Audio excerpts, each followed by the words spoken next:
Nay, sabi mo hindi ka po magagalit. Wala akong kapangakit, ah. Nagulat lang talaga ako sa sinabi mo sa akin. Alam mo, anak, kapag tinatanong kita, hindi naman para sa akin yun. Hindi para mapasaya mo ko. Tinatanong kita para mapaalalahanan mo sarili mo ng tama't mali. Para malabanan mong tukso sa buhay. Tata, totoo yung sinabi ni Nain. Eh ako nga napakaraming patay na patay sa akin. Pero hindi ko pinagpapapansin yung mga yan. At lalong-lalo na, ni hindi sumagi sa isip ko ang pumatol sa may asawa. Taboy, alam mo, mahal na mahal kita bilang panganay kong anak. Pero huwag ka munang umepal. Anak, lalo na't kung magyayabang ka lang, ha? Sorry. Pasensya, gid, Nay. Naramdaman ko lang po Pero alam ko naman kasi na mali na magkagusto sa may asawa. Kaya hindi ko alam anong gagawin ko kasi ayoko naman yung nararamdaman ko. Gusto ko mawala yung nararamdaman ko pero hindi ko po alam kung paano.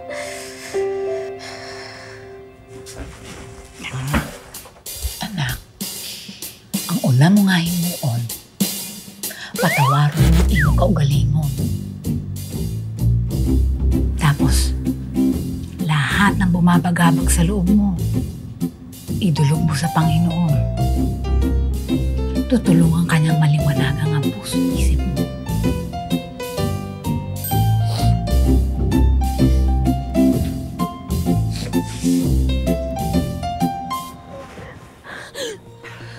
Tingin mo sa akin, Dennis! Ha? Tanga! Na maniniwala pa ko dyan sa mga excuses mo? Done. This is it, Dennis. Makikipaghiwalay na ako sa'yo. Kakausapin ko ang lawyer ko para ayusin yung annulment natin.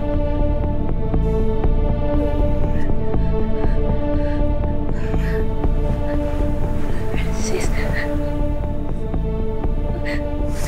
Kita mo to? Kita mo to!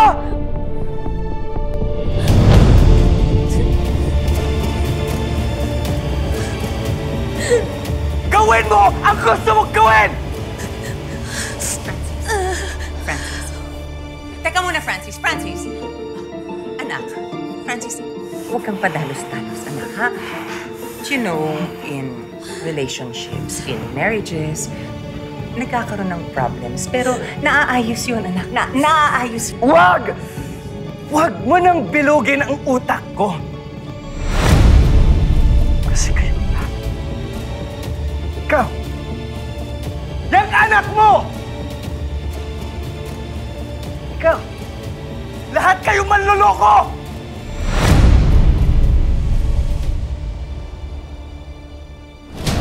Francis! Francis! Francis! Mama, ate, ano gagawin ko? No, hindi pwede! Hindi pwede!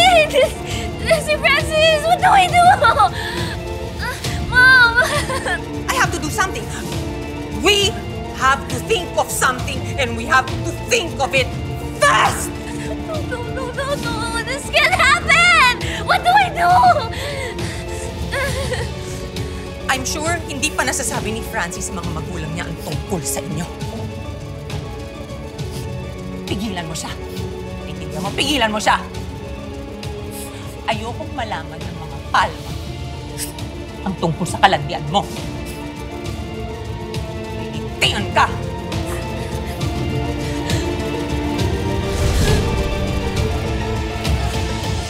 O, Nay. Bukas pagising ko magsisimba agad ako. Mangungumpisal po ako. Anak, pwede ipagdasal mo rin ako para humaba pasensya ko para sa kuya mo, ano? Po, ako nga din po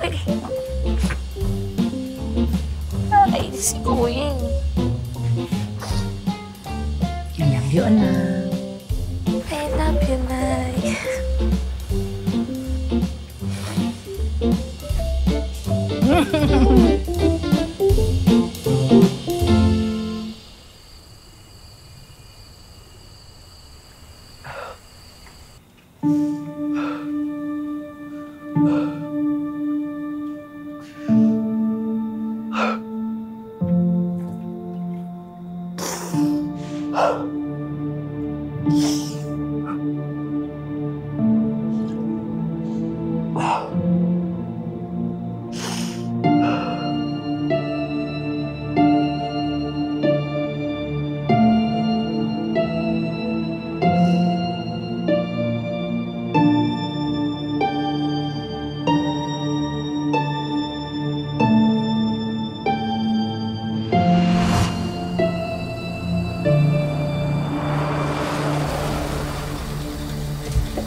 Finally, nagawa na natin yung utos ng Mama at Sir Gov sa restaurant. Kaso nagkamali po sa inventory. Mapagalitan na naman ako niya. Teka nga lang, Francis. Punta muna tayong simbahan. Gusto ko magdasal. Pero kuya, gabi na. At wala na pating tao doon. Mapagalitan na naman tayong dalawa. Lalo na ako.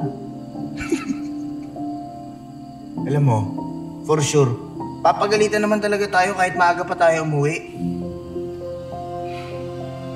Lagi naman galit yun. Kaya sasaglit lang tayo sa simbahan.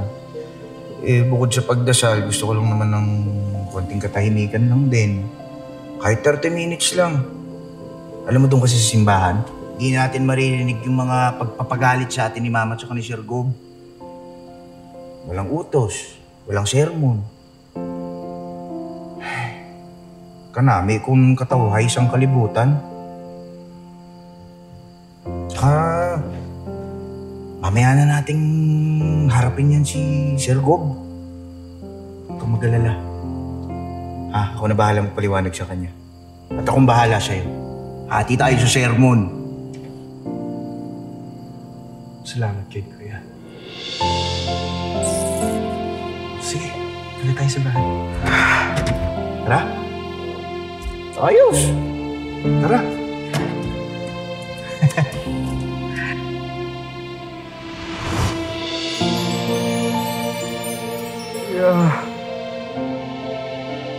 Ano ba maging ikaw? Alam mo lagi ko anong dapat gagawin.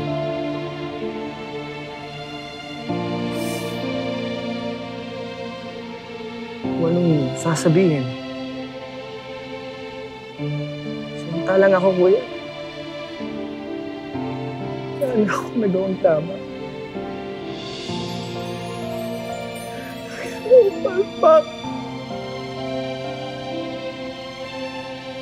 Sa pagpili na nagmamahalin ko, mapag-asawa ko, hindi ko pa magawa.